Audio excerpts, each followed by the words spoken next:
Good evening, everyone, and welcome back to Apollo's Odyssey.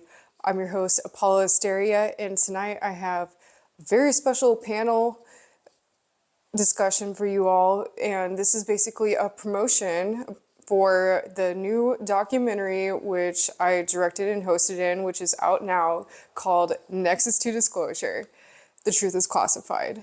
This documentary has been a really incredible time to film, a really incredible part of my career, I think, so far, because basically I'm taking different backgrounds from my life and with my side of UFO investigative research and then my side of entertainment, I brought together, put on the director's hat for this movie, this film, which is out now. It is actually available on Amazon Prime and Apple TV.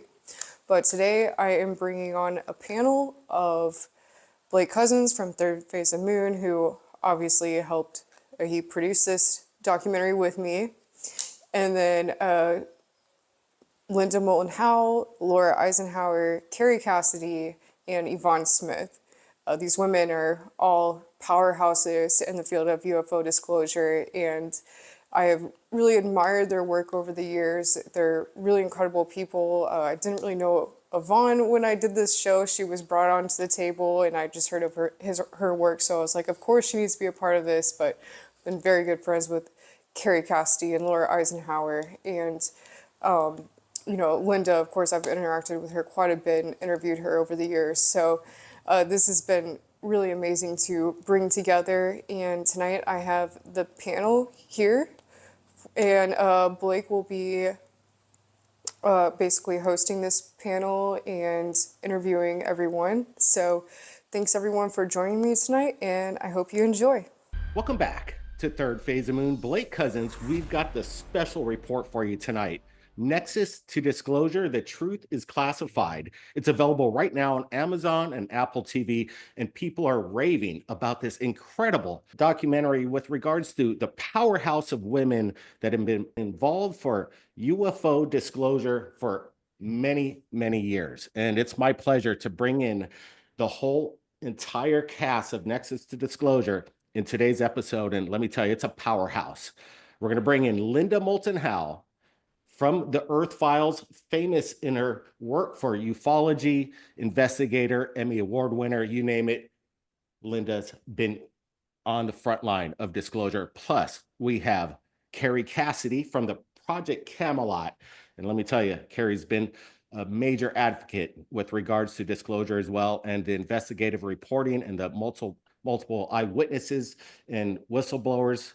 It's my pleasure to bring in Carrie Cassidy, as well as Laura Eisenhower, great-granddaughter of the President Eisenhower himself, and her knowledge of behind the scenes of disclosure is vast. And let me tell you, the hard work she's been put in, it's, again, a major role in Nexus to Disclosure. And it's another to the panel, including Yvonne Smith. She's been working with hypnotic regression and dealing with people that have been supposedly abducted by aliens. And through the research that Yvonne's been doing and bringing in the whole aspect of this collective conscious of abduction, there's no other than Yvonne Smith with regards to her work.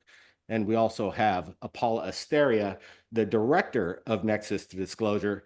It's her brainchild. She brought in her network of the top female people with regards to disclosure, and we got them in this documentary. So let's blow things up right now. This is quite incredible. I'm humbled to be among you women right now in the hard work in this incredible panel discussing disclosure, what's coming up in the future, what some of you women have done in the past to get to this point, and we're just going to get it started. Let's just roll the trailer first for Nexus to Disclosure right now. The government of the United States, since the 1940s, has classified reality.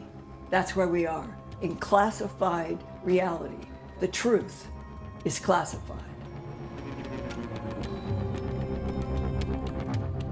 This is probably the most dangerous field to be in, because they really don't want humanity to know the kind of information that we put out there. And we have breaking news now, a Pentagon review of decades of government investigations into UFO sightings. It's a war for truth.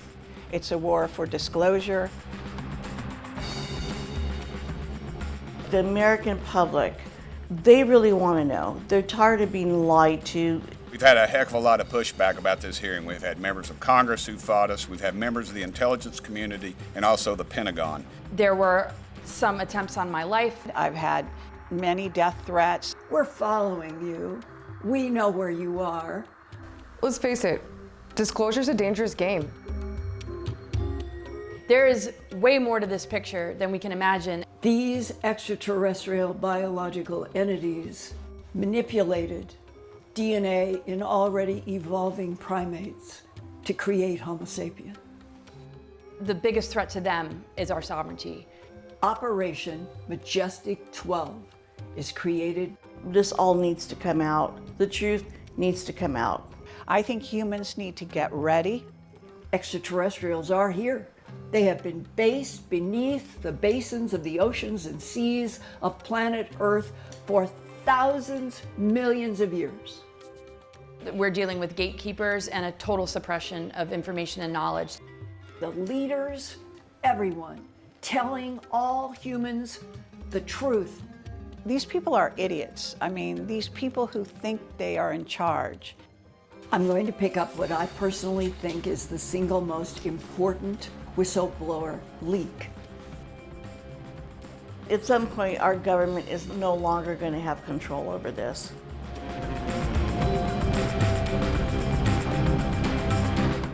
Back, and that's the trailer.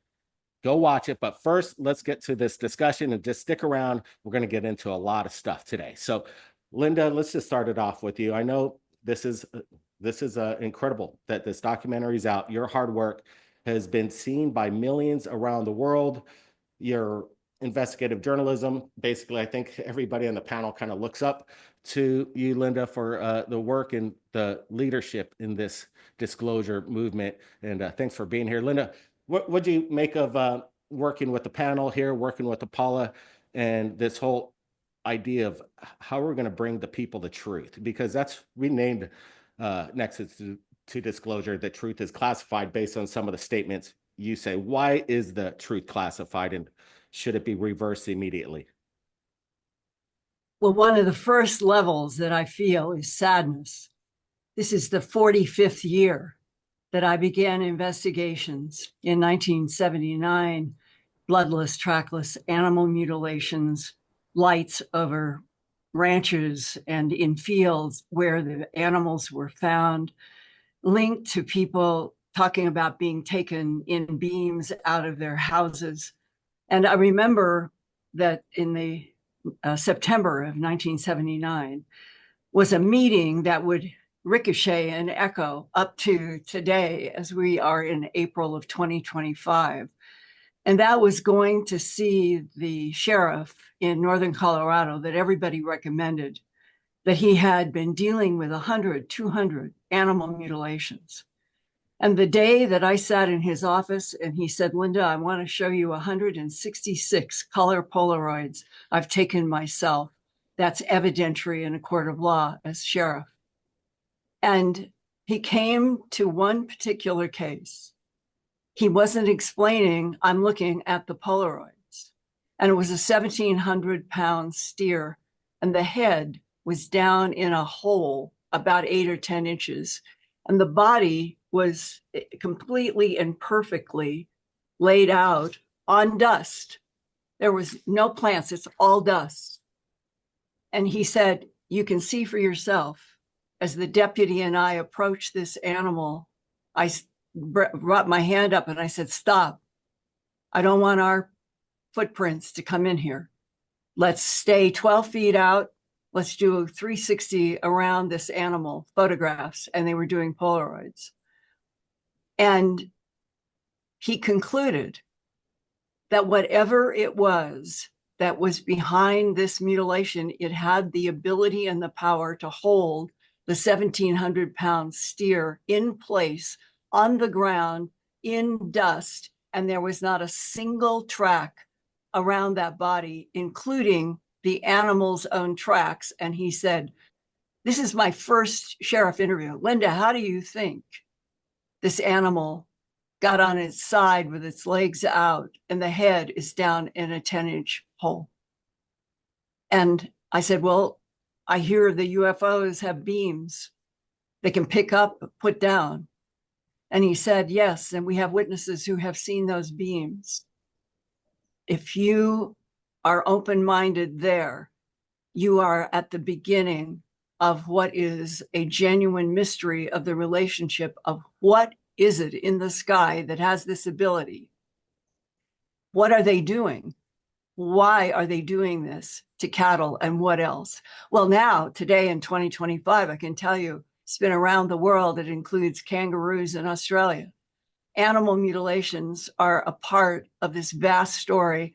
And Whitley Strieber and I have talked about this just recently, that there had always been suspicion that that was being used for something that might be medicinal. It might be something to keep beings alive. And Whitley Strieber has come to the conclusion from some research just recently that the blood fluid chemistry in mutilated animals, because they're cattle, has a different copper, that the structure of the copper in the blood of cattle is different from the copper in the blood of humans, for example.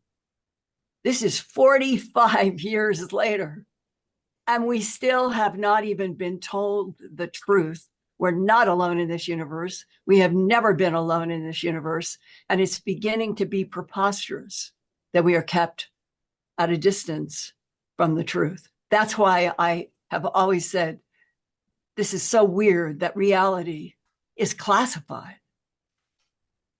Incredible. Let's take a quick clip from the film itself, Nexus to Disclosure. Here's Linda Moulton Howe in her first kind of steps into disclosure and the mystery of cattle mutilation. Listen up. Thrown it all away because they had these problems with the battery belts.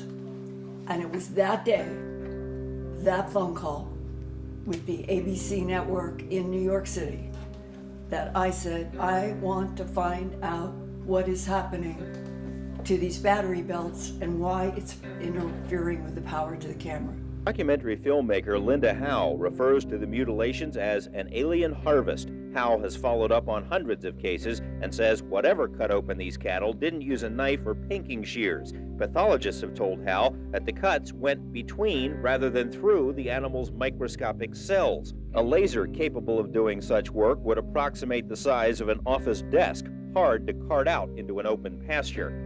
And from that day in September of 1979 until this day in April of 2024, 45 years later, I tried to find out what was happening between the animals and the battery packs. And that took me out into the pastures where the animals were dead with no blood around them and no tracks. Howe's investigations have found an unusually high correlation between mutilations and UFO sightings. In some cases, the strange lights in the sky are soon followed by mystery helicopters, leading some to speculate that the UFO mutilators are being monitored themselves by someone with a lot of helicopters. The lack of blood or tracks, the sophistication of the cuts, occasional tripod-like indentations found near the bodies. To Howe and others, this all adds up to UFOs. I have investigated hundreds of animal mutilation cases that are bloodless, they are trackless, and probably to bring all of this to the focus that it needs to be. Scattered stories of carved up livestock and strange lights in the sky date back to the 1890s in the U.S., but it wasn't until the early 1970s that a pattern began to emerge. A mutilation explosion rocked Midwestern, then Western states. All right, that was a clip from Nexus to Disclosure. And let me tell you, there's a lot of stuff that goes into the history behind these women. And Linda, obviously, veteran with regards to this study and the investigative journalism to get to the truth. And step by step, just like you said, 45 years later, we're still learning things with regards to your investigation. Now let's take it to Kerry Cassidy. Kerry Cassidy from Project Camelot. For you people that don't know, she's been doing this a long time, over 2,000 interviews, huge social media, and talking to a lot of whistleblowers.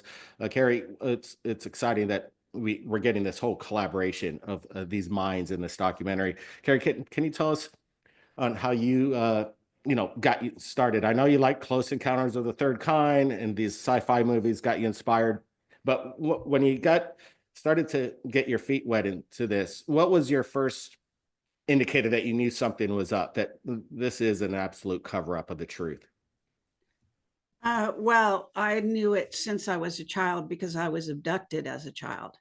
And I always knew there were, I could see dead people, as they say, and I knew there were aliens, and I knew nothing was the truth. And I just became, as a young girl, I guess you might say, aware that everybody was lying about everything. And I rebelled. I was very rebellious in school. I talked back to my teachers, that sort of thing. I've never changed. So I got into the motion picture business for 20 years. And I decided at the end of that, because I reached a glass ceiling, I couldn't get movies made because I wasn't one of the old boys in the Old Boys Network, that I would pick up a consumer grade camcorder and start interviewing people. My first interviews were with people like Rich Dolan, speakers at the conferences, and Jim Mars and others, and I put a camera in front of their face, and I would ask them if they'd seen a UFO. And because they would get on stage and talk all night and all day about the craft, but back in those days, they didn't want to talk about the aliens. So they didn't talk about abductions.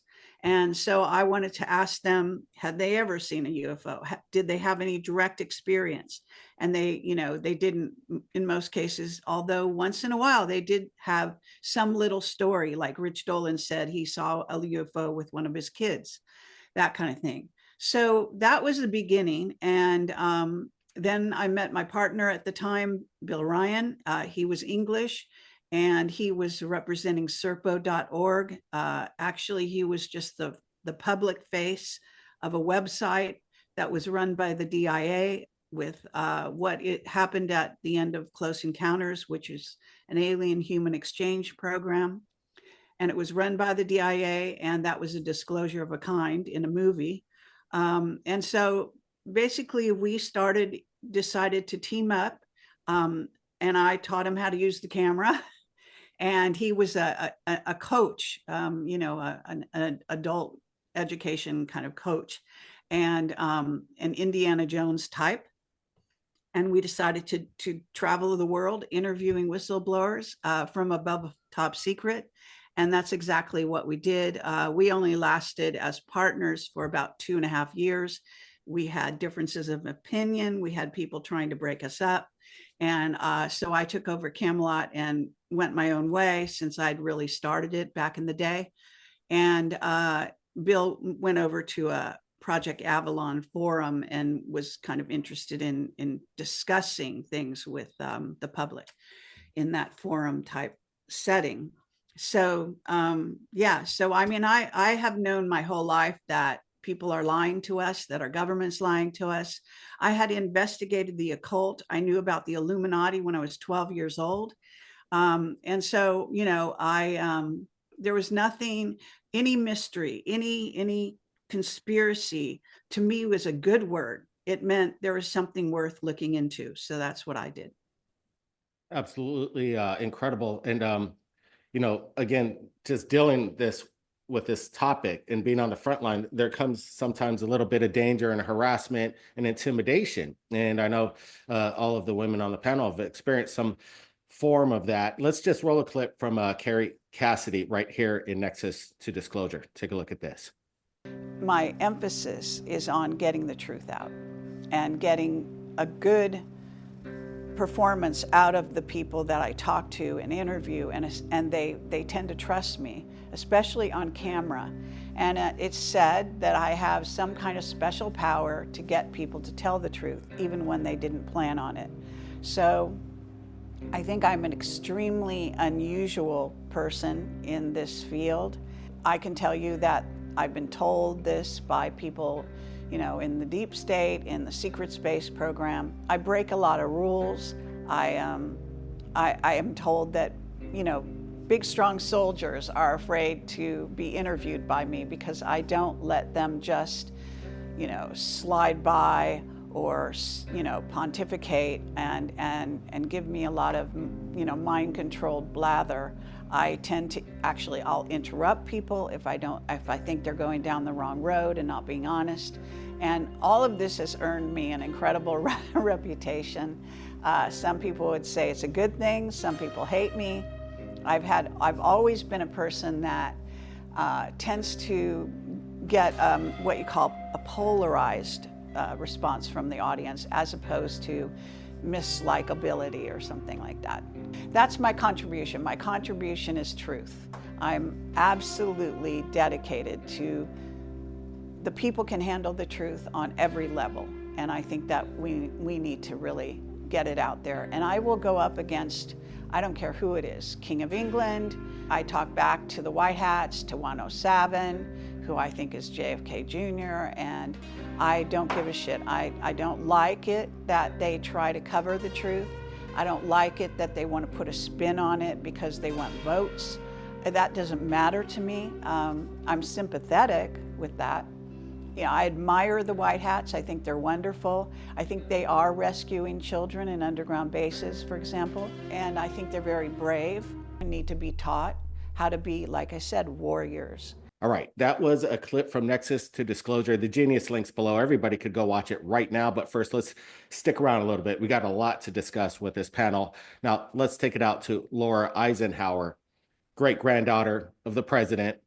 A lot of connections with that proxy. There's going to be a lot of aspect that comes along, the good, the bad. And I think Laura's kind of gone her own way in a straight line, kind of separating both sides and having her own angle on disclosure and making her own kind of name for herself, not necessarily with her great grandfather, but just being Laura Eisenhower and doing her things her own way. And she's been speaking around the world with regards to disclosure. Laura, again, some of the intimidation factor, I know you've dealt with it, but again, what was your first kind of experience that you knew that there was something going on, that this wasn't science fiction, but science fact, that there's this big secret that's being held from the world itself? Oh gosh, yeah. Very early on, I just felt it. Coming into this family, I felt this passion, this drive, this urgency to really uncover so much that has been kept hidden. And when I first observed, this world, as we're growing up, we just observe our environment. I could pick up on the programmings. I would watch the news, or I would look in the history books, or just sitting in science class. I just knew that there was more to the story. I was having experiences as well on a multidimensional level. I felt I was communicating with beings, guides, even Eisenhower.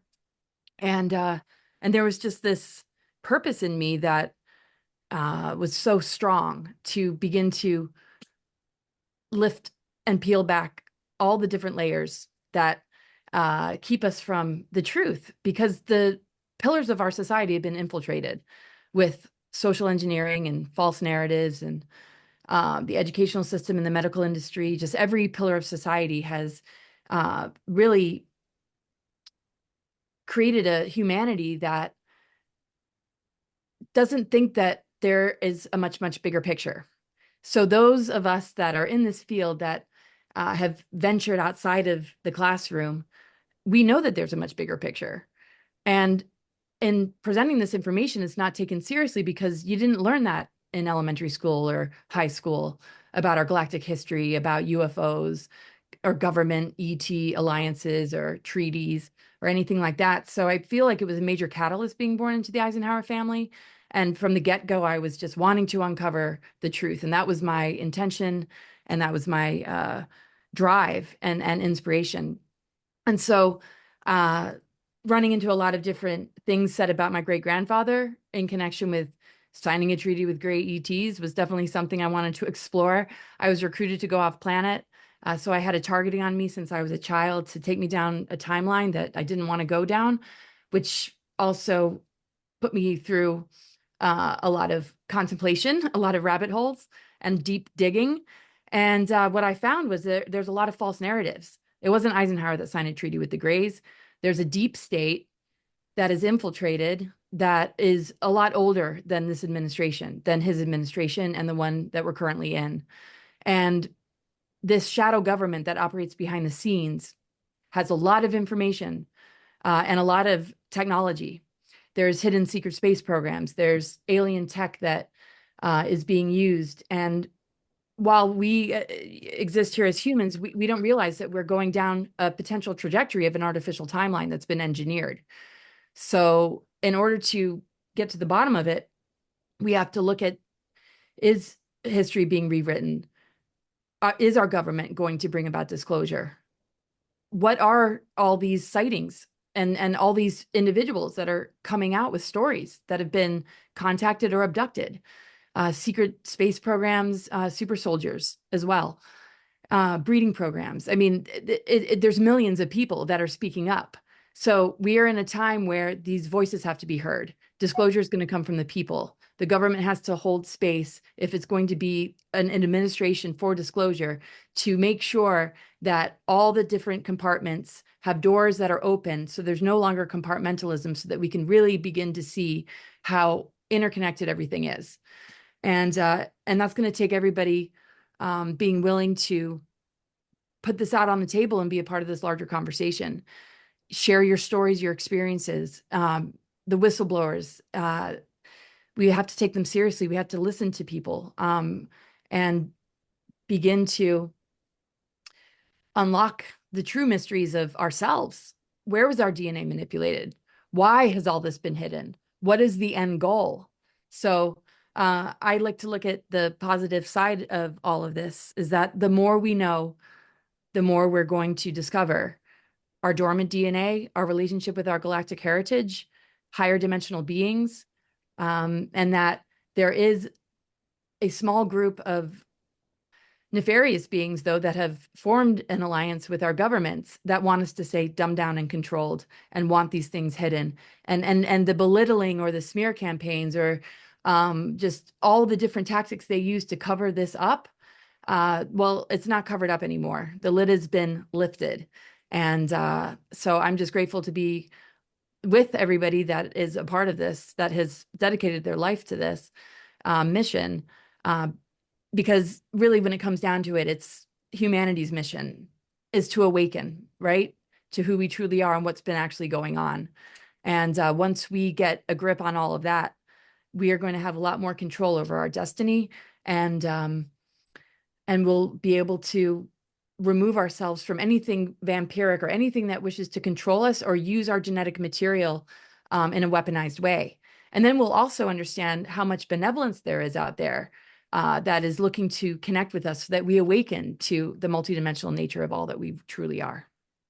Yeah, Linda, I think you're right. Strength in numbers and the collective consciousness of this subject matter, the more people participate, the more people that ask questions, that's the closer we get to disclosure. And disclosure is in the public's hands. The government's never going to tell us what's really going on, in my opinion. But here, let's take a quick look of Laura Eisenhower in Nexus to Disclosure, The Truth is Classified. The recent statements from the Pentagon saying that there are no extraterrestrials or craft couldn't be, further from the truth. We should not be listening to any of this. It's so obvious that there has been UFOs and sightings all over the world. Yes, some are reverse engineered, and some are legitimate spacecrafts with beings that are not of this planet. There are experiencers and abductees and contactees by the millions. And to say that none of that exists is a lie and a cover-up that is laughable, really. I mean, when we look at our galactic history and our dormant DNA and how it connects with extraterrestrial races, these beings are a part of who we are and what we're awakening to.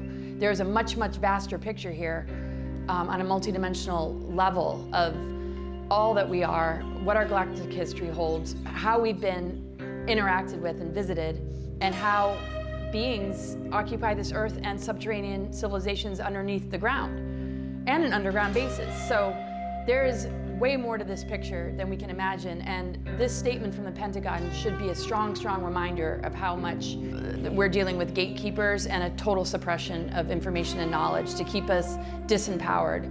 And it's time to shut all that off and look to each other, because we've been talking about this for a really, really long time. All right, so there it is, Nexus to Disclosure, a quick clip of Laura Eisenhower and some of her statements. Now, one of the other topics that kind of has gone to the wayside, I don't hear it in the government. They're bringing in whistleblowers, but they're not bringing in experiencers. And that's where Yvonne Smith really cut her teeth in, where she thousands of interviews with her techniques through hypnotic regression, talking to alien abductees and their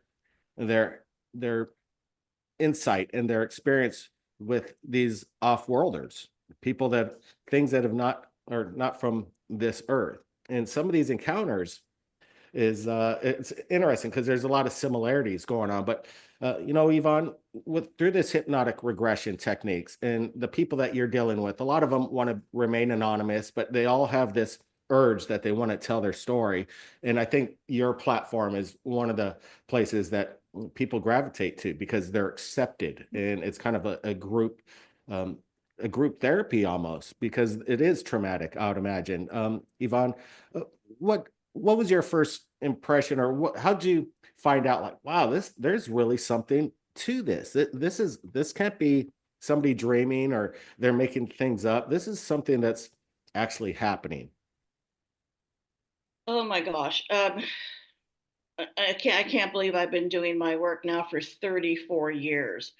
I first attended a lecture from Bud Hopkins with my mother. She knew who he was. My mother was in metaphysics, a very psychic lady. But I was very intrigued in what he was talking about. And then I began looking into it more, studying hypnotherapy. And believe it or not, and I don't know, Linda, this is a long time ago, but Bud Hopkins introduced me to Linda Moulton Howe when they were both doing a interview. Bud used to fly in from New York and stay with me and my family, my young family, my two children, my husband at the time, and I would drive him around, to do the different interviews and so forth. And, he became my mentor. And so when I started work, I graduated from hypnotherapy college and I started working with cases. I was amazed by the similarities running through each case. I still am, I wouldn't have been devoting my 34 years in this. Because of COVID now, I do one-on-one sessions in my office, but now I'm doing Zoom sessions. And now I have clients from all over the world because now I'm able to reach out to more people. Now, even though we were all in quarantine, these experiences were not stopping. And I have to thank COVID for that, something positive that came out of it. But back when I started this, I was working with the A-listers. I was so very fortunate to have traveled with Bud, John Mack, David Jacobs, and Linda. And Linda, I remember, you probably don't remember this, Linda, but I remember we spoke on the phone. And when I started my work, I think one of the first films I saw was Strange Harvest. And I told her, Linda, your film scared the hell out of me. The music and just what was happening. And because of her work, I just dove completely, into this work myself. And I agree with Laura wholeheartedly. I've been saying this for the last few years in my lectures, that our government is not going to drive disclosure. It's going to be the experiencers, the abductees. I've worked with military people who have come forward to talk about their abduction experiences. And it's going to be more and more people like this coming forward. And I'm stepping out of the comfort zone now, but I did that last year at Contact in the Desert. After over 3 decades, I was regressing this one lady from Germany and went through the regression. Everything was about the same like all the other regressions. And then she stopped and she said, there's a being here that wants permission to talk to you, wanted to talk to me. And I thought, oh my God, what's happening? So I said, of course. The being came through and told me, this was last May, that they're going to be showing themselves more and more. And as they do, our government is not going to be able to explain it away. And they're not going to be going to and contacting our government or government people. They're going to be contacting those of us who've had experiences, the experiencers, the abductees. They told me they are not going to go to mainstream media because they are tired of the lies and the cover-up. Now, in my 34 years, this has never happened to me before, but I was told I'm supposed to tell people this. I've had other messages. I'm going to be sharing more at Contact in the Desert. And I figured, you know what, I'm 72 years old. If people think I've lost it after all these years, fine. I'm just giving the message. I'm just putting the message out there that this disclosure is going to happen, but not the way some people think, and not the way our government thinks that they're going to have control over this. Because as Laura said just a while ago, that they're losing control. And when the November, December, quote unquote, drone sightings were happening, they weren't drones. That's when I knew there they are. They're starting to show themselves. All over. So we'll just wait and see. Things are happening. Things are moving forward. We still have an uphill battle with presenting abduction cases to the government. Hopefully the next congressional hearing, they are going to cover, or at least begin to cover, that people are having contact. So we'll see what happens there. I hope I get an invitation because I have a lot to tell people. So thank you for doing this. I think the film is wonderful. I'm proud of all of us. Thank you for Apolla. Thank you for highlighting, and Blake highlighting the women in this field, because we've kind of been, it's been the old boys club, but not anymore. We're powerhouses. Oh, I thanks, can Yvonne. add that I got a message today from Luna's office, the Congress, and they're going in May upcoming. They're going to have maybe some hearings, and she's trying to do another congressional hearing by June.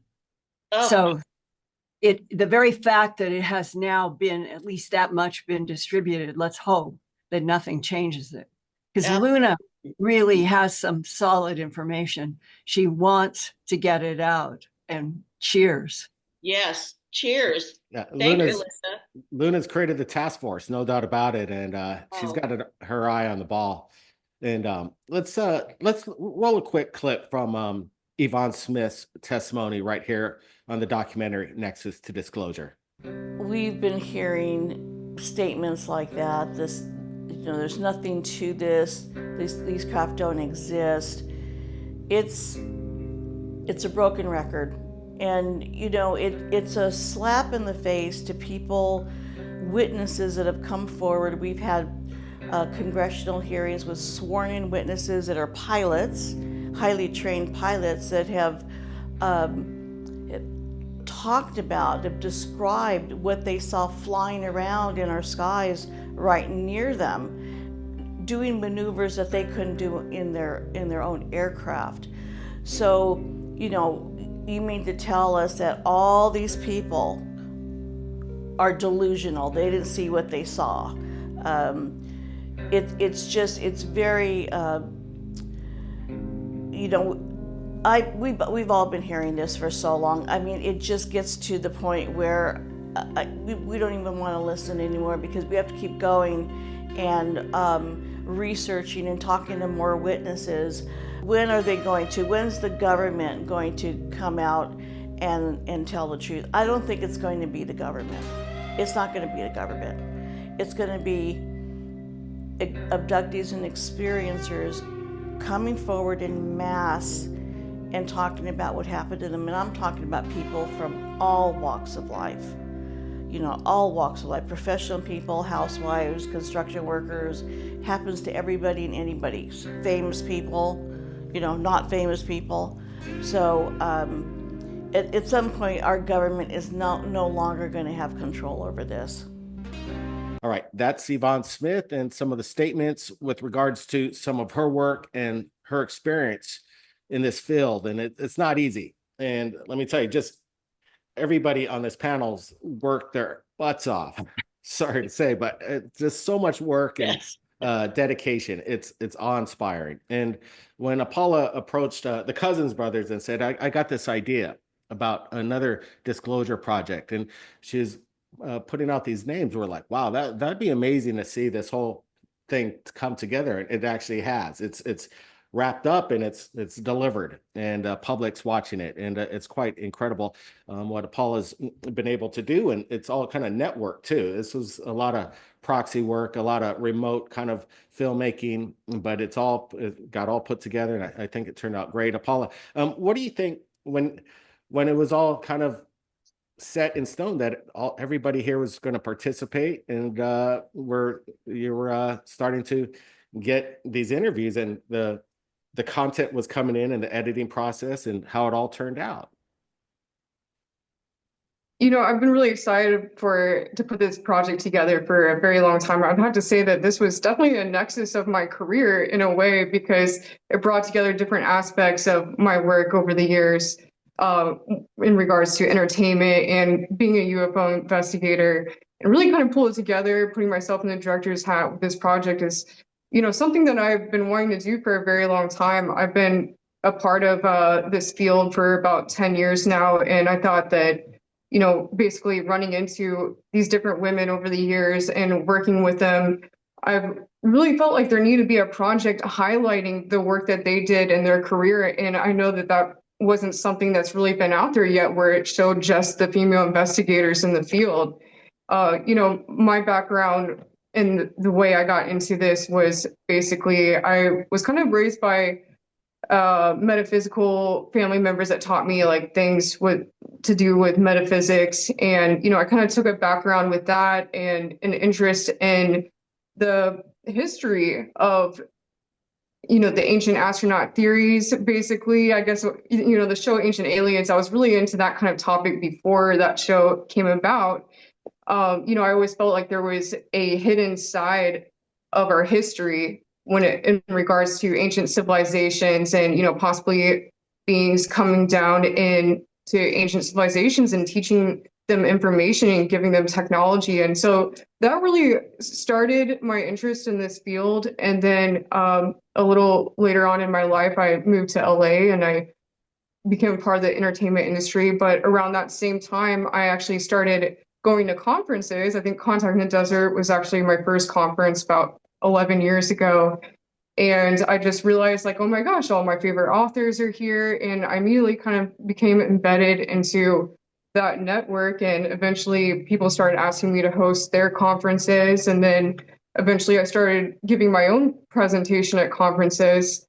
And, it was really interesting because there was like this political side of it that I kind of got into too. I've always been kind of in the middle of movements. I feel like I really look at the world in an anthropological way. And I notice when movements are happening, and I really feel that the disclosure movement is something that is historic, and it's something that's powerful. And, I've been involved in a lot of kind of political moments in this movement just in the past like 10, 11 years since I started it. And, obviously now I have my own show and, putting out this documentary. But, I've really seen things progress so much in just the past 10 years. And I think that's really amazing. Like, obviously we don't have full disclosure yet, but we're so much closer now than ever before with, what's going on with the UFO hearings. And, I think the public at this point is so much more ready for disclosure than they were when I came into this movement 10 years ago. I've seen a difference with it, a huge difference. And,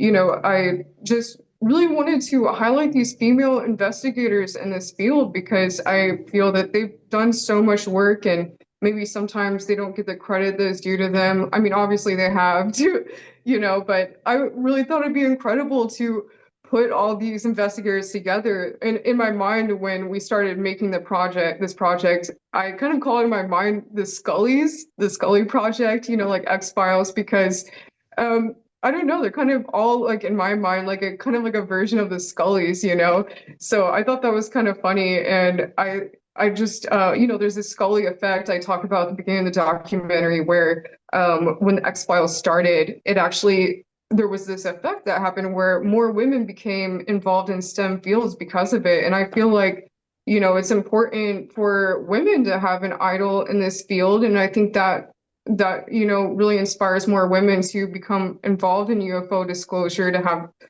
females in the field to look up to with it. And, it's just really incredible to see how this movement has progressed. And, I like to be involved as much as I possibly can, whether it's UFO hearings, creating documentaries, going to conferences. I'm just happy to have all these women together because I've really looked up to them over the years. And most of them I've been connected with for a very long time. I don't know Yvonne. I never met Yvonne yet, but I'm so glad she was a part of this. But, Linda and Carrie, I've been very good friends with for many years. And Linda, we've done some interviews over the years, and I always respected your work. So it's amazing to have you all here today. Thank you for being here and being a part of the project. And I can add that the producer director of The Real X-Files came to me for slides of mutilated animals because he wanted to get it right when they were shooting out in. Yes. That's amazing. Wow. Yes. Yeah. Real slides of real animals that were mutilated were used to create the scenes in The Real X-Files. That's fantastic. Wow. That's amazing. You know what? Let's just open it up. Let's just have an open discussion. I'm just going to hit out a broad question. Presidents come and go. Obviously, we haven't had any president yet that has given us disclosure. Maybe Kennedy was on his way, but we know what happened to him. So we got a new guy that's in the White House, and a lot of people are saying he's going to be the disclosure president. We spoke with Tim Burchett. He moments after he got done speaking with President Trump, saying he's the guy. He's going to bring disclosure. But we've seen a little backpedaling recently. We're going to see how it goes. Anybody can chime in, but is the new president the disclosure president? Musk is going to be given Mars. Musk is going to be given Mars to change into a planet that we will then have our second planet in the solar system. I think that part is going forward. Yeah, what, 1 million people by 2030, something like that? He's going to have to step on it if that's going to happen, get his Starship working a little bit more proper. But, we'll see how that goes. It's just Elon saying there's no evidence of UFOs out there. He would know, but I think he's part of the whole connection to it all. He's got NDAs. He knows a lot more than he's letting on, in my opinion. But we'll see about that. The propulsion, obviously, rocket technology, it's been around way too long. We got to come up with things that don't explode, and it's so volatile. That's something's got to change. But he's a damn good rocket maker, that's for sure. I'm not going to deny that. And a theatrical denier. Yeah. What do you mean? He's theatrical Yeah. in his relationship with everybody, and then it comes across in. I know that there's been planning behind the scenes for him to do the Earth to Mars transition, but what is happening today is theatrical denial. That's what I call it, for the denials for the purpose of, again, having a theatrical gulf between what is real and what is not. So far, that hasn't changed with him.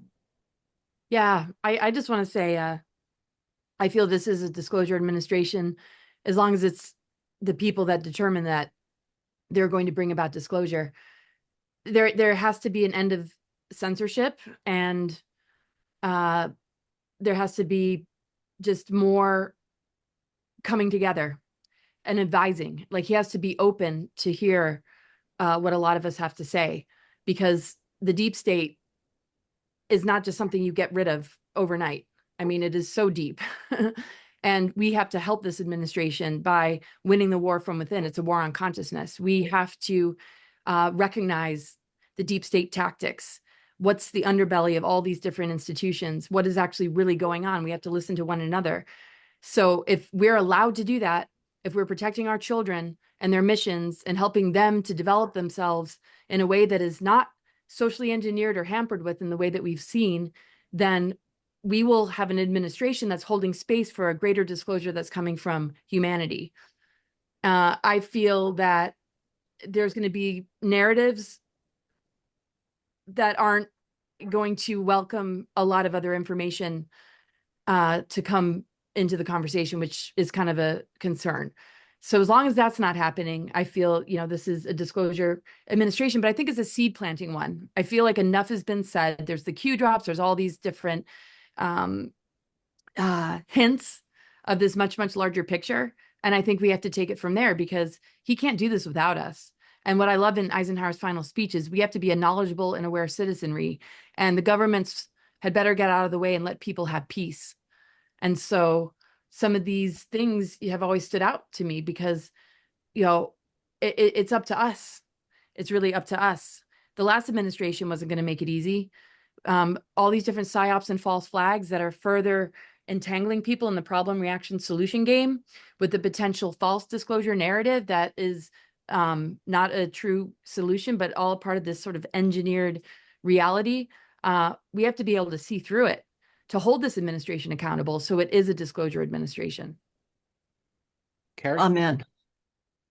I might be unusual in this group and usually am, but, because I've been talking to whistleblowers from above top secret for over 20 years. And some of those witnesses come forward in the public and I interview them, and some stay in the background and never come forward. But I can say that the information I have is that we're already on Mars. We have colonies on Mars and the moon, and we have had for years. I mean, ever since the Nazis came over with paperclip. And I, for one, am very sort of annoyed, I guess you might say, periodically with the UAP hearings, where they have a hearing for hours with experts who are telling them what's in the skies, that they can't do what they do, etc. And at the end of the hearing, they're still asking themselves, well, do we have crash retrievals? Do we have aliens? Do we have craft from other planets? I mean, it's stupid. There's too much stupidity, and it's a churn that gets into the mainstream and makes it worse. And even my colleagues, and I don't mean these women, these women are brave women, these women are outspoken like me, but I'm saying that a lot of colleagues of mine, play the game because they want to be known or they want to speak out and have an audience. So they're afraid to actually commit to the real truth. And I know the real truth. I don't have to be, told it by a government, and I don't need some, pundit to get up there and start spouting off about this and that. I know the real truth, and I've been publishing it nonstop for 20 years. And before me, and Linda was before me, she was doing the same thing. And Paula Harris, who's not here, but she was an early pioneer. I mean, and Colonel Corso, in his book, The Day After Roswell, it was talking about commercializing the alien tech. And that was his job. And he brought us, computers and the chip and so on and so forth. I mean, it goes on. And right now they're trying to pretend that none of the stuff that we have been disclosing, and I mean through witnesses that are military, that are were talking to me on video repeatedly, because I didn't just interview these people once. I interviewed them over and over again. And we became quite famous for it, in fact. And I flew to meet them in person initially. And so that is huge. And these people on the UAP hearing, bless the ones telling the truth, but they're up against, the lies, and people like Grush, their lives have been threatened. Well, my whistleblowers, they've lost children. They themselves have been killed early. I've got a whole list of them, as a matter of fact. I mean, so this disclosure, talking disclosure, it's done. We're done. We've been out there, okay, for many, many years. What hasn't happened is that the mainstream and the normies haven't jumped on the bandwagon, but a lot of them are starting to wake up and they're starting to come over. And I think a lot of the children realize it's true, since, Close Encounters of the Third Kind. I think since then that people knew that it was real, that this wasn't a joke. And Spielberg was given inside information when he made that movie. I mean, there's so much disclosure out there that, I mean, even I can't keep up now. There's so much truth. And yet the mainstream narrative is still full of BS. So I appreciate this effort, to talk about these things, but let's get real. Okay. Let's have Luna get real. And I love how gutsy she is, and I think there's hope there. I can say that Trump and the White House, they planned this. Okay. Trump has his ace in the card, which is his uncle, his connection with Tesla and the Tesla tech. That's why he's president, if you really want to know. I mean, and we have ETs, yes, behind us that are pushing us, that have kept me alive. I mean, I've had so many death threats and things where I almost did die in certain things, but they made sure I didn't. They made sure I was here for this right now. And so I just have to thank them, and I have to thank whistleblowers. I have to thank the military that really knows what's going on, because there's a huge amount of Space Force that knows what's going on, and there's a huge amount of the military that doesn't, and they're at odds. In fact, we have a war in our own military, in the Navy, in the Army, in the Air Force. I mean, they're all at loggerheads, okay, over this. Okay, this is the biggest story to hit humanity since forever. Okay. So, and yet it's still treated like a side issue. You can't have a political point of view of what's going on the planet right now if you don't know what's behind it. The Anunnaki are behind Israel. That's why Israel is targeted. Okay. This is what we're talking about. We're talking about lies upon lies. And all I can say, if you want to know what's real, you should watch my work. You should watch Linda's work, Laura Eisenhower and Yvonne. I mean, we've been doing the hard work. We do the heavy lifting. Okay. And we have done for, in my case, over 20 years, because I was, as I say, abducted as a child. I mean, it became my whole life. I work 24/7, even now. Okay. Even today. And I'll shut up, but I just want to say that, let's push this along. Let's be honest. They're not doing it. Okay. They're not getting there, and they take one step forward and two steps back, and you're back where you begun. So there's too many liars out there, and we need people to be calling them on their lies. We need people to be drawing attention to our work, which is absolutely, I mean, I'm not going to be shy. I think it's incredible. I am amazed by the people I was able to talk to for hours and their truth. And you can tell when somebody's telling the truth. And these are real truth tellers. So, I'm just saying, we've been there, and now we're starting over again, with the UAP hearings. Are we are we alone? Come on. I think Congress is just, they're catching up. They didn't think about this topic seriously. And now all of a sudden they're kind of looking at this topic, but they're not read in. They really have no idea what they're looking at, what That's they're not hearing, true. what According questions to to ask. Captain Mark Richards, Congress has known. Much of Congress actually knows. They lie. They even lied to Stephen Greer when they pretended like he had to bring down the UFOs to teach them. That was bullshit. They've been investigating, doing the tech, inventing this stuff. As I say, it's in Corso's book. It's in plain, out in plain sight, in essence. This stuff, they know, okay, those people, they're lying. Juan O'Savin is lying. He knows okay? His father, John F. Kennedy, okay? He knew, okay? They killed him over it. These people know, okay? They do. Don't be And deceived. they're also intimidated as well, obviously. Right. I A lot wanted of to bring up an danger. interesting point, if I can. There's something really interesting that I was looking at in Ken Johnston, the astronaut Ken Johnston's book. I read it recently, and this kind of really goes along with this discussion here, and it really kind of made me think. And basically, he was an astronaut working for NASA, and he was like a whistleblower with certain programs, and he said in his book that JPL and NASA put out a notice to all the employees. It was kind of a part of their some articles that they were putting out, and basically they kind of made this announcement saying that these researchers came together and they studied the effects of when one civilization meets another civilization that has more technology, encompasses other civilization and technology, the preceding one, then usually the civilization that meets the previous civilization that is much more technologically advanced usually gets taken out or kind of brought into the new civilization.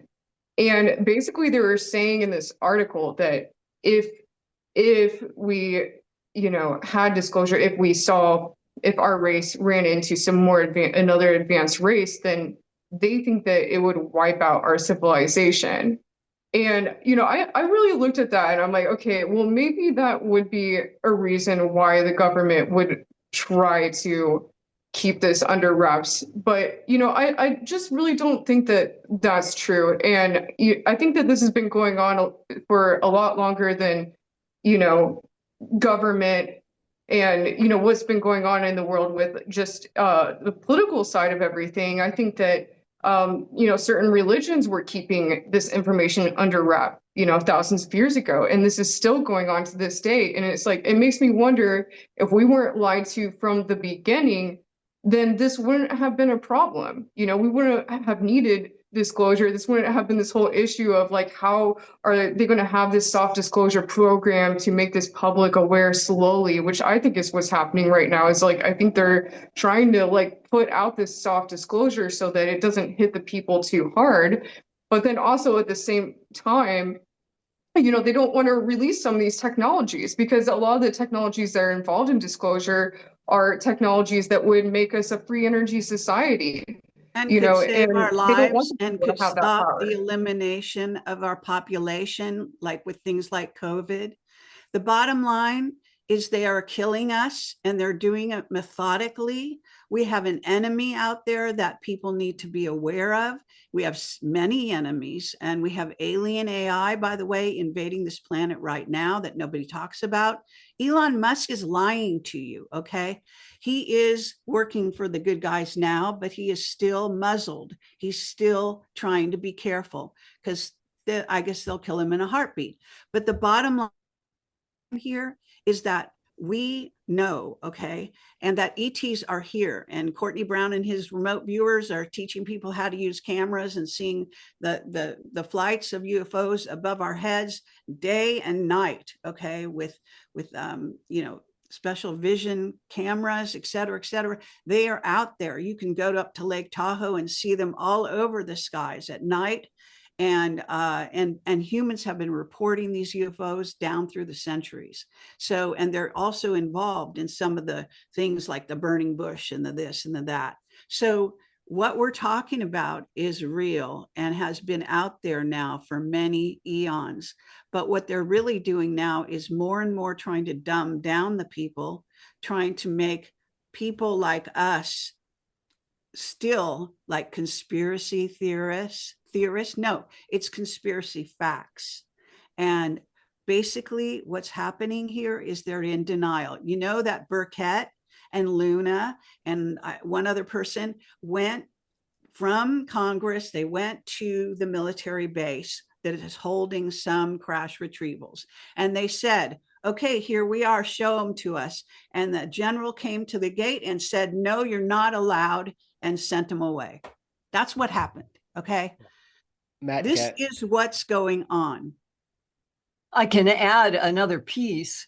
I have in the last 6 years, I have had 2 interviews that were highly classified. I've had to alter the frequency of voices and still not be able to identify, but I always ask for the DD-214s in military and documents that essentially, at least I think, are evidentiary.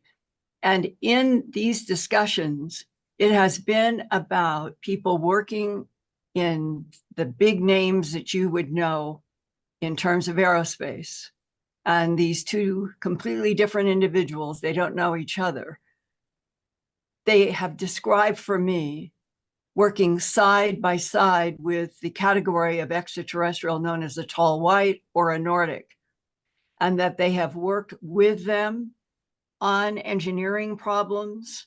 And this was the most fascinating discussion with this one. He said, the tall whites manipulate time to solve problems. And he said, we would be working on something and we hit a problem, and the tall white then projects into the future and does it over and over and over, speeding it up each time as a technique of getting to what the facts are out in the future. And that working with them, he found that they were spiritual, this was his word, but extremely strict. And they don't put up with anything from humans that they're working with. But they have some vested interest in the evolution of Homo sapien. And that is where the rubber hits the road now. We are both a target and a creation. And that if we could get past the stupidity of governments keeping all of this from a planet of 8 billion, there is something so fundamentally immoral about the disconnect between the reality of extraterrestrials on this planet, as another discussion in 1999 that I've never forgotten, that this person knew a lot and said, the truth is, Linda, 3 competing civilizations of extraterrestrials have been fighting over Earth for 268 million years, or you can round it off at 270, he said. And you can start doing what I did, which I started reading a tremendous number of timeline charts about what was happening on our planet, at least known to scientists. And you will run in to the mysteries of strange events that take out a lot of life, like the one 12,000 years ago that might be linked to a micronova.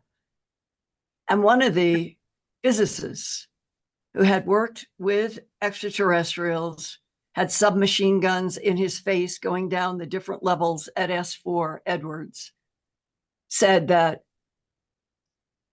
our being, that if they, the physicists and these others, if they spoke, their families would lose everything. They would probably be put in jail. We're finally at a point where I think that they have made a decision that they have to open this up. And when the Israeli satellite director issued that book 3 Decembers ago and said, everyone says, why can't we get the governments of the world to tell the truth? And the Israeli satellite director said, it isn't us. It's the extraterrestrials that are holding back confirmation and their presence on this planet. And they are going to hold themselves back until they have seen changes on this earth that would help humans evolve out of the terrible situation we're in now, which is we're living in a planet of not only lies, but we're living in a planet in which only the rich want the planet to be sculpted for them. And they really don't care about how much die in the process. That was a real conversation I had with somebody working with an ET. It was very sobering. Yeah. Thank you, Linda. Wow. Well, not to be depressing, but if we don't deal, it's what you got. If we don't deal with all of it, all of the facets, then we're kidding ourselves. We've got to deal with the good, the bad, and the. Sorry, but what about Kratsios, who just came out with an announcement that we have the technology to move time and space, which of course it's tall whites teaching us. Well, we've had it for many, many years, not just the tall whites. So we're talking about the beings from Aldebaran that came and gave the Nazis the technology. And others, reptilians, according to William Tompkins, reptilians and Pleiadians giving us technology, reptilians sabotaging our progress. So we are kind of just a fast insert. I did a 5-hour recorded interview with him before he died. And he said this remarkable, Linda, World War II was an extraterrestrial war fought through human bodies. Right. And probably the same thing is going on. And we're going to fight another one. I mean, this is a war. It's an ongoing war. And the lies are plentiful on both sides. Sadly, what I have noticed is that even the good guys have to lie. So this is what we're dealing with. We're dealing with, in other words, I think it's up to people like us who actually know the real truth, who've been face to face with others who know the real truth, who've worked in military projects for over 40 years of their lives and then come forward and risk their lives to tell the real truth. That's a whistleblower. That's right. Sorry to say, but we're running a little bit out of time here, but I wanted to get everybody's opinion on this, and we could go on for hours, but I suggest everybody go to Nexus to Disclosure and watch the film. You're just kind of getting the tip of the iceberg in this podcast of what this documentary represents. And it's exciting times, like you just said about this drop about manipulating space and time. And there's these things that are dripping every day now, and it's kind of more rapid of what's seemingly right around the corner, that they're going to drop something. Obviously there's national security issues with propulsion and things like that, but free energy, medical advancement, things along those lines, letting us know we're not alone, just simple things like that. We demand it. That's kind of what I think everybody could agree on. We want to know some basic answers and garnish some of this technology that's ours, that we deserve, the people deserve. So let's just go take it around. Apolla, what do you think people should take away from this documentary? And why do you think it's so important that this is coming out now? Well, I think that it's important that it's come out at this time, because this is such a pivotal moment, and just the point in time that we are in now with regards to what's happening with disclosure. It's definitely been ramping up, with these hearings and, being in the media. Everything that's been happening with it has been really escalating over the last couple years, especially. But I think what's interesting about it and why it's really important right now is because a lot of people are just getting into understanding or getting into the topic of UFOs that weren't really into it before, UFO disclosure. So I think it's really important that people that, maybe are just recently learning about this topic are able to see a documentary that shows all these women and the work that they've done and the investigations they've done over, the past 20 years or so with their careers, and, what they've uncovered, and that this has been going on for a very long time. This isn't something that is new. This is, very important information that these women have been bringing forward over the years. And I think that, hopefully it's also something that, like I said earlier, that will bring maybe more women into the field of disclosure, more women interested in the field of disclosure. Not that there isn't already, but I mean, definitely when I go to conferences over the years, it's usually a lot of older males is the majority of the people at them. So I don't know, maybe it will make a change, and that'd be interesting to see.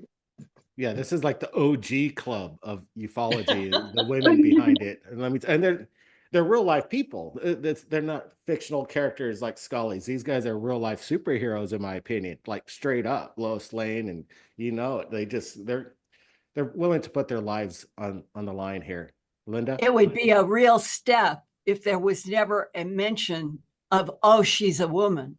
Yeah, yeah. Definitely. If we could live on a planet where every human looked at every other human, forget their male, female, Yeah, as a agree. fellow human being, that to me is where we should be trying to evolve, not dividing ourselves into men and women. 100% agree with that. Yeah. Why should people watch this documentary, Linda? It's irritating to be candid. Why should people watch this documentary, Linda? Because I personally think that once we are finally told the whole truth, we know that there are planets between here and 20 light years out, that we already have proof that there's artificial light at night, that there is so much data. And to be on a planet where there are only a small percentage that are allowed to know what should be the fundamental rights to every human being on Earth, that we're not alone in this universe.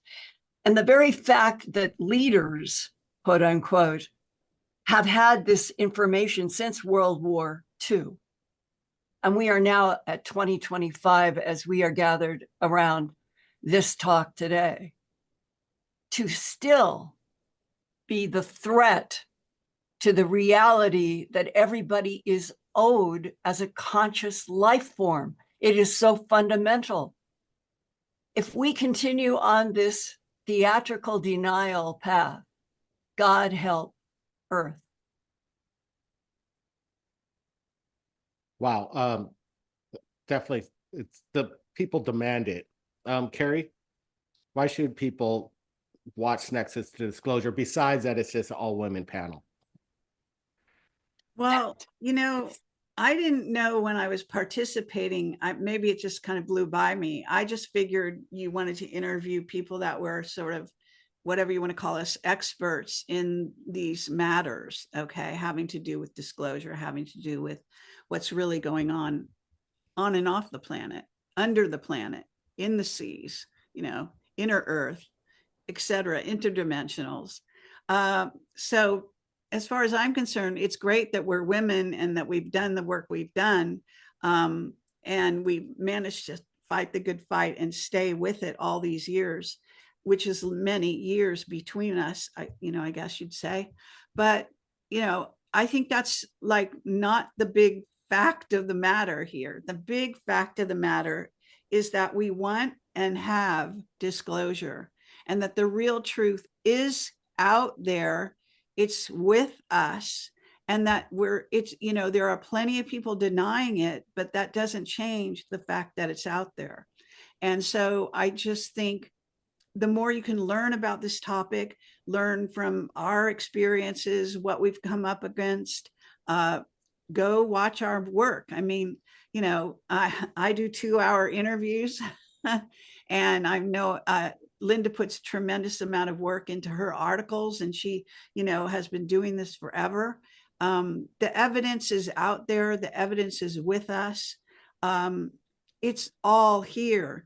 I just wish that if they're going to have such a thing as a UAP hearing, that someone stands up to these people and says, you need the documentation that's already out there, and take a look at it and educate yourself before you come to this hearing.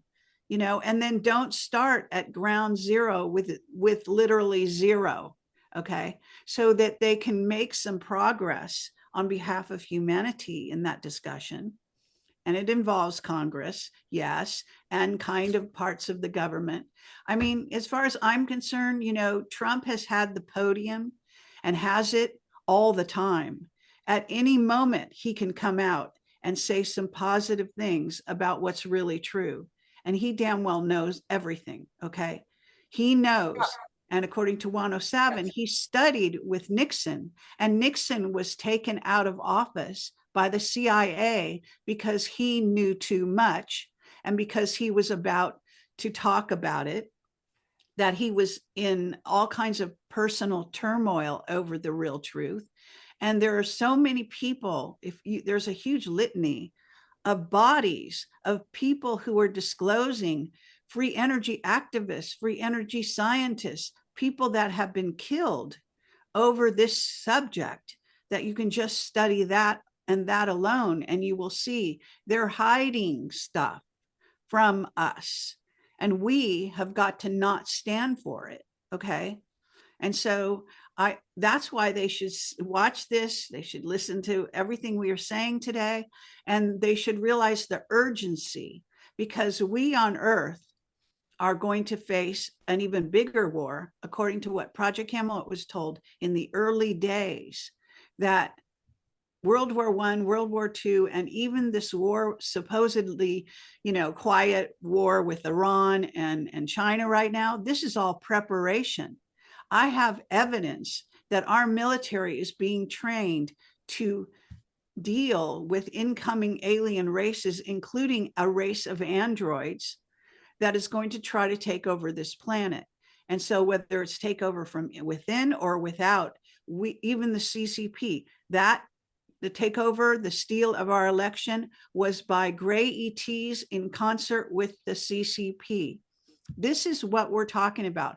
We have been invaded over and over and over again by so many different alien races. And so why should you watch this? Because it's the most important subject in the whole world.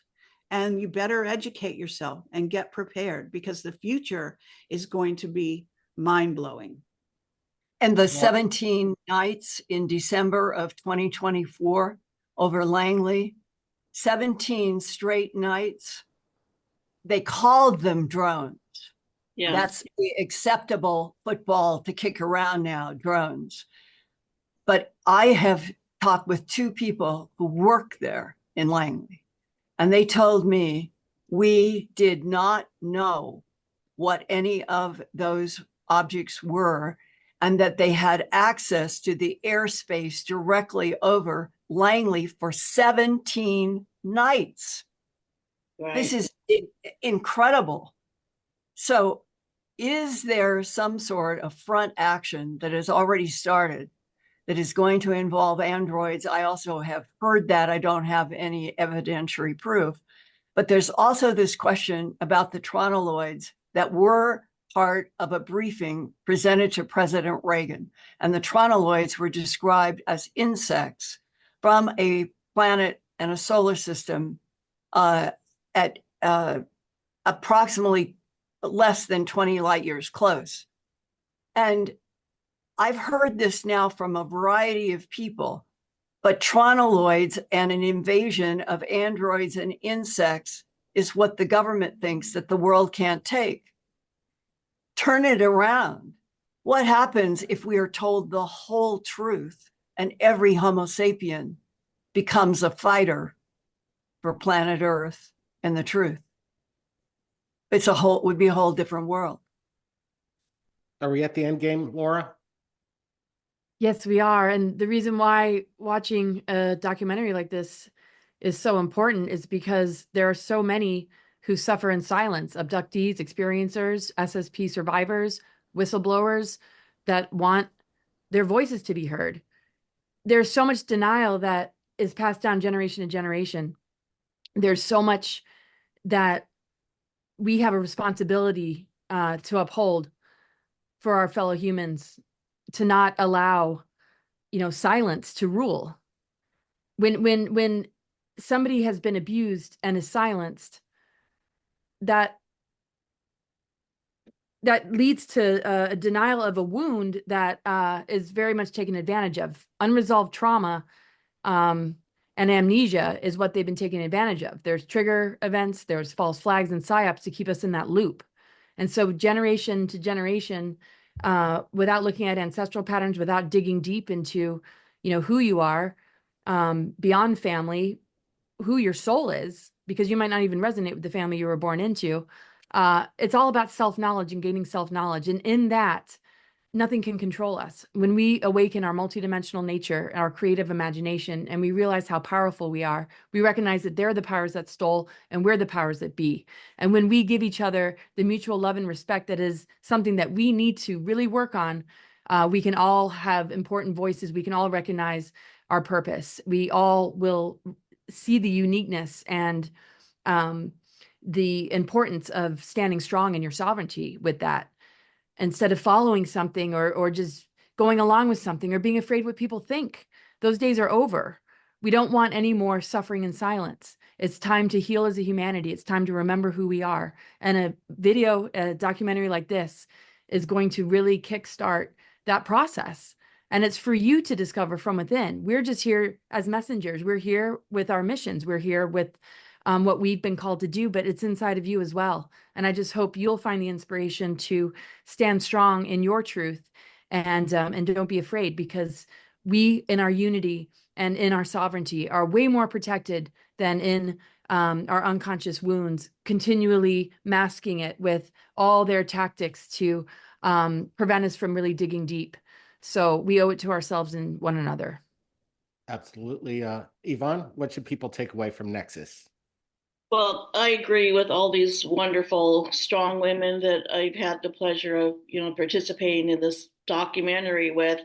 And I appreciate being included in this, because I feel that discussing contact, discussing abductions is so important to keep it out there in the public, because they're real. This happens to millions of people, starting from early childhood. As Carrie has said numerous times, that's what happened to her. And it follows a person throughout their entire life.